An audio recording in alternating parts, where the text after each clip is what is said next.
Yaratgan ota-onaga beminnat mehrini berib qo'ygan. Afsus, farzand mehrida esa bu biroz minnatli notalar uchrab turishi mumkin. Qariganlarida aka-ukalar orasida sensalar mensalar. Vaholanki ota-onani ukaga tashlab chiqib ketdimi aka, barakasini ham ukaga qoldirdi, berdi. Ota-ona talash bo'lishi kerak.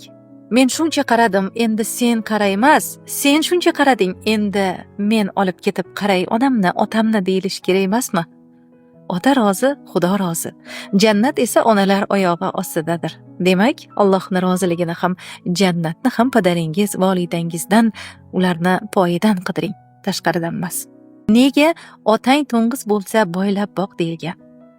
Buyuk zot Isro surasida faqat o'zigagina ibodat qilishimiz barobarida ota-onaga yaxshilik qilishni ham amr etgan.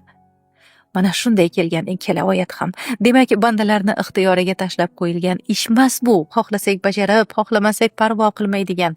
Bu farmon yaratganni qat'iy buyrug'idir.